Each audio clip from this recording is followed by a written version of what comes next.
আচ্ছা, সংস্কার ছাড়া গতি নেই বলছেন আসিফ নজরুল স্যার। অন্যদিকে রাজনৈতিক দলগুলো সংস্কার বাদ দিয়ে নির্বাচনের দিকে অগ্রসর হচ্ছেন, এটা আপনি কিভাবে দেখবেন? এই মুহূর্তে রাজনৈতিক দলগুলোর নির্বাচন চাওয়া হচ্ছে যৌক্তিক। কেন যৌক্তিক আমি বলি, কেননা এই মুহূর্তে আসিফ নজরুল স্যার বলছে সংস্কার সংস্কার ছাড়া গতি নাই। তো ঠিক আছে, আপনি সংস্কার করতেছেন না কেন? আপনি তো ক্ষমতায় আছেন, আপনিই তো এই সরকার, তাহলে আপনি সংস্কার কেন করতেছেন না? আপনি দেখেন আসিফ নজরুল আসিফ নজরুল স্যার এমন একটি মন্ত্রণালয়ের দায়িত্বে আছে যে মন্ত্রণালয় বাংলাদেশের সমগ্র মন্ত্রণালয়গুলোর উপরে হস্তক্ষেপ করার ক্ষমতা রাখে। মিনিস্ট্রি অফ লতে আছেন, তিনি মিনিস্ট্রি অফ ল এর দায়িত্বে আছেন। একটা দেশের মিনিস্ট্রি অফ ল যে মন্ত্রণালয়টা আছে সেটা হচ্ছে সকল মন্ত্রণালয়ের উপর হস্তক্ষেপ করতে পারে যে কোনো সময় যে কোনো সময়। তো এরকম একটা জায়গা থেকে আপনি যদি বলেন সংস্কার ছাড়া গতি নেই, তো আমার প্রশ্ন হচ্ছে আপনি সংস্কারটা করতেছেন না কেন? আর বিশেষ করে রাজনৈতিক দলগুলোর প্রয়াসটা হচ্ছে যে ওনারা ভিসিবল কোনো অ্যাকশন দেখাতে পারছে না। তো বেসিক্যালি রাজনৈতিক দলগুলো চিন্তা করতেছে যে ওনারা যেহেতু ministry of law and order set up করতে পারতেছে না, দেশের একটা কন্ডিশন আনস্টেবিলিটি ডেলি আনস্টেবল হচ্ছে, সুতরাং কেউ তো চাইবে না এরকম একটা আনস্টেবল দেশের মধ্যে হাঁটাহাঁটি করতে চায়, তাই না? তো ওই ক্ষেত্রে তাদের হচ্ছে বারবার চাওয়াটা হচ্ছে যে যৌক্তিক নির্বাচন চাওয়াটা যৌক্তিক, কেননা তারা চায় হ্যাঁ নির্বাচন যদি হয়ে যায় আমরা জিতে যেতে পারি, আমরা জিতে গেলে হচ্ছে আমরা একটা ল অ্যান্ড অর্ডার আমরা সেট আপ করতে পারি, আমরা বেটার দেন কিছু করতে পারি, অন্ততপক্ষে আসিফ নজরুল স্যারের থেকে বেটার দেন তারা কিছু একটা এস্টাবলিশ করতে পারবে, এটা আমার বিশ্বাস। আর আসিফ নজরুল স্যার যেটা বলেছে এটা হচ্ছে ওনার হচ্ছে মানে কালক্ষেপণ কথা। যদি উনিই তো সংস্কারের দায়িত্বে আছে, তো উনিই বলুক সংস্কার কেন করতেছে না, সংস্কার ছাড়া তো উপায় নাই। এটা এটা আসলে আপনার বলার তো কিছু নাই, আপনি সংস্কার করে দেখাই দেন। আর একটা কথা এখানে আপনাকে একটা কথা সবসময় সংস্কারের ক্ষেত্রে আপনাকে ফাইন্ড আউট করে চলতে হবে এভাবে যে নির্বাচিত কোনো একটা সরকার যদি একটা কাজ করতে সময় লাগে হচ্ছে 1 বছর, সেখানে একটা গণ অভ্যুত্থানের পরে যে সরকার বা বিপ্লবী যে সরকার, ওই সরকার 1 বছরের কাজ করতে হবে 1 মাসে। That is the visible action.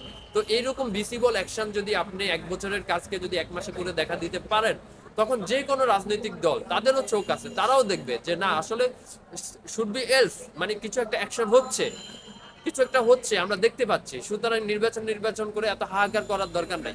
কিন্তু তারা দেখতেছে আপনি মুখে মুখে বলতেছেন সংস্কার করা ছাড়া উপায় নাই, কিন্তু আবার আপনি বসে বসে মনে করেন আপনি সময় ক্ষেপণ করতেছেন, তখন তাদের মনে একটা প্রশ্ন জাগতেই পারে যে দেশের কন্ডিশন আনস্টেবল হচ্ছে daily by daily.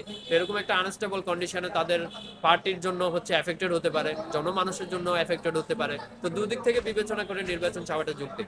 Even if you question myself, আপনি যদি আমাকে জিজ্ঞেস করেন, আমি একজন আন্দোলনকারী হিসেবে, হ্যাঁ, আপনি যদি আমাকে জিজ্ঞেস করেন 5 তারিখের পরে যদি আমাকে কেউ জিজ্ঞেস করতো, বা এই সরকার যখন গঠন হলো আর কি অ্যাকচুয়ালি, তো তখন যদি আমাকে কেউ জিজ্ঞেস করতো রিসেন্ট মোমেন্টে যে আপনি এই সরকারকে কত বছর ক্ষমতায় চান, তখন আমি একজন জনগণ হিসেবে বলতাম যে এই সরকারকে আমি অন্ততপক্ষে 5 বছরের জন্য ক্ষমতায় চাই।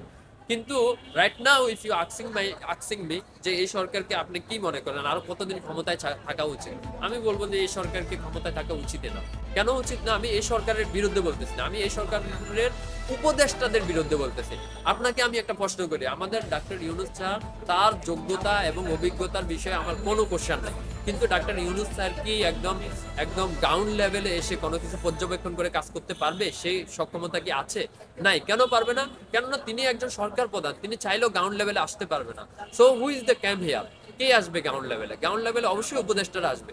এখন উপদেষ্টারা এসেই তো হচ্ছে তারপরে সংস্কারটা আরো দ্রুত গতি করবে। এখন উপদেষ্টারা গ্রাউন্ড লেভেলেও আসতেছে না, সংস্কারও দ্রুত হচ্ছে না, যার কারণে হচ্ছে রাজনৈতিক দলের সংস্কার ব্যতীতই হচ্ছে নির্বাচন চাওয়া যুক্তি।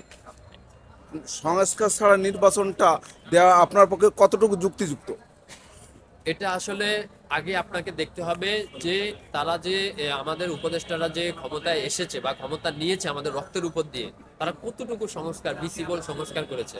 যদি আপনি আমাকে অ্যাজ এ পার্সন হিসেবে জিজ্ঞেস করেন, আমি বলবো এই সরকারের উপদেষ্টাদের মধ্যে শুধুমাত্র একটা ভিসিবল অ্যাকশন এখন পর্যন্ত মানে জনসম্মুখে প্রকাশিত হয়েছে, সেটা হচ্ছে যে দুবাইতে যারা আন্দোলনের পক্ষে একত্রতা প্রকাশ করে যে 57 জন বাংলাদেশি বন্দী হয়েছিল, এই 57 জন বাংলাদেশিকে আমাদের সরকার বা আমাদের উপদেষ্টারা দুবাই থেকে মুক্তি দিতে পেরেছে।